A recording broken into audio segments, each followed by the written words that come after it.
Ô, Caio, vamos lá. A Justiça já fez o bloqueio da cifra de 11 bilhões de reais da Vale. São três frentes de ações distintas, movidas pelo governo de Minas Gerais e pelo Ministério Público.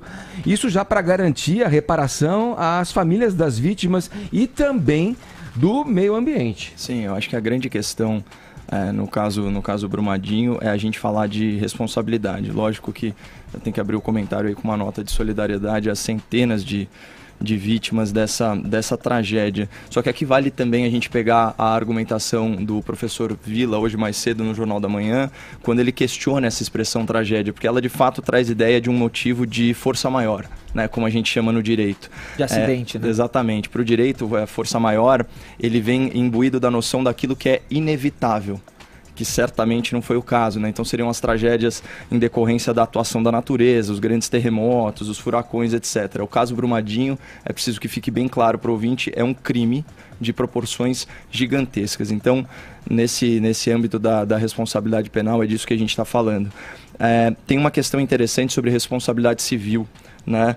Na verdade, sobre responsabilidade objetiva e a teoria do risco. O jurista, o Silvio de Salvo Venosa, que é um renomado civilista, ele escreveu: para a caracterização do dever de indenizar, né, sobre os 11 bilhões aos quais você se referiu, devem estar presentes os requisitos clássicos. Então, ação ou omissão voluntária, relação de causalidade, né, então precisa haver causa e efeito, dano e, finalmente, culpa. Só que o direito moderno, a partir do começo desse século, ele começa a ter um conceito ampliado de culpa, né? E aí vem a teoria do risco, que é o seguinte: o agente é responsável por riscos ou perigos que sua atuação promove, ainda que coloque toda a diligência para evitar o dano. Isso é fundamental, Edgar, porque isso significa que, por mais que houvesse autorizações, por mais que houvesse alvará, certo? Por mais que a empresa alegue que o poder público fazia a fiscalização, nem por isso eles estão isentos de culpa.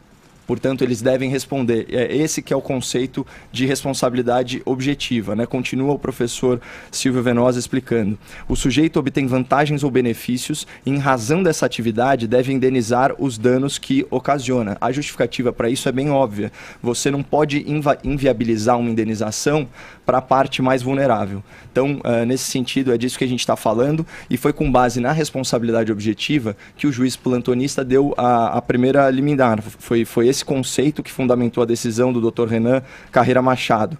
E só para fazer um link aí com essa sombra, né, vultosa aí dos 11 bilhões, olha o que ele coloca na sentença. A Vale S.A., cuja responsabilidade é objetiva pelos danos causados, segundo ela própria, apresentou lucro recorrente de 8,3 bilhões e distribuiu dividendos da ordem de 1,1 bilhão de dólares apenas no terceiro trimestre de 2018. Se o ouvinte tiver curiosidade aí de dar uma olhada de como isso está no Código Civil, é artigo 927, parágrafo único. Bom, isso daí então a gente já falou responsabilidade penal, falamos da responsabilidade civil, tem também a questão da responsabilidade política. E aqui cumpre falar que a resposta do governo federal, do governo estadual, dentro das suas limitações, foi irretocável.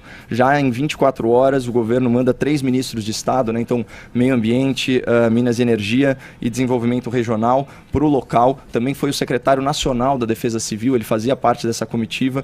Por parte do Poder Judiciário, a Procuradoria-Geral da República, né, pela Raquel Dodge, também se fez presente e fez um discurso de celeridade, né, na apuração de responsabilidades, portanto, algo contra a impunidade.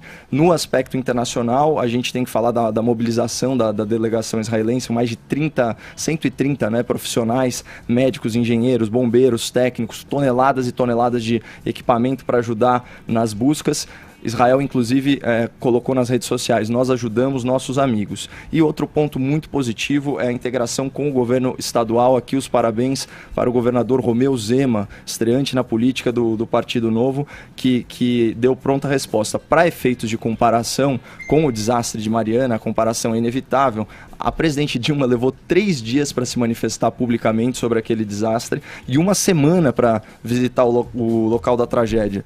O atual presidente, que estava inclusive em pré-operatório contra as indicações médicas, fez a visita em loco assim que pôde, logo depois da comitiva dos ministros. Então, eu acho importante fazer essa ponderação e mostrar que, pelo menos em termos de resposta política, a gente avançou muito. E é uma coisa que vem de gerações, né? De mandatos distintos, de governos distintos, de espectros políticos distintos, nesse descaso com a questão do cuidado e a segurança frente a empresas que têm, como você colocou aí, o risco inerente à sua atividade, enfim, à sua função aí. É uma coisa que vem, né? Um descaso que vem acontecendo. Acho que é um alerta também, né? Resta saber, e eu acho que isso também faz parte desse debate aí, o quanto essa tal flexibilização propagada aí pela nova diretriz, né? Pela questão do enfraquecimento que se tanto fala do Ministério do Meio Ambiente, vai nos precaver de situações calamitosas como essa. É o que todos esperamos. Eu acho que é um alerta também pra gente poder rever o que aconteceu com Mariana, porque a gente é um povo que costuma se sensibilizar muito com esses crimes ambientais, tragédias, seja desastre, seja lá como a gente chame, nesse caso, mas a gente esquece muito rápido, né? Porque o Brasil tem sempre uma treta atrás da outra, então a gente acaba não cobrando as providências até o fim. Eu acho que tá na hora de rever também as punições à Mariana, para ver se tudo aconteceu de maneira justa. E foi o que disse uma pessoa agora em entrevista à Jovem Pan. Em Mariana foram dezenas. Dessa vez em Brumadinho, centenas. Será que teremos milhares? Porque outras barreiras também estão em risco lá em Minas Gerais do minério. O estado de Minas divulgou no ano passado que 50 barreiras estavam em estado de risco em Minas Gerais, e a de Brumadinho não era uma delas. Não era uma delas. Então você imagina como que estão as outras. Imagina o resto.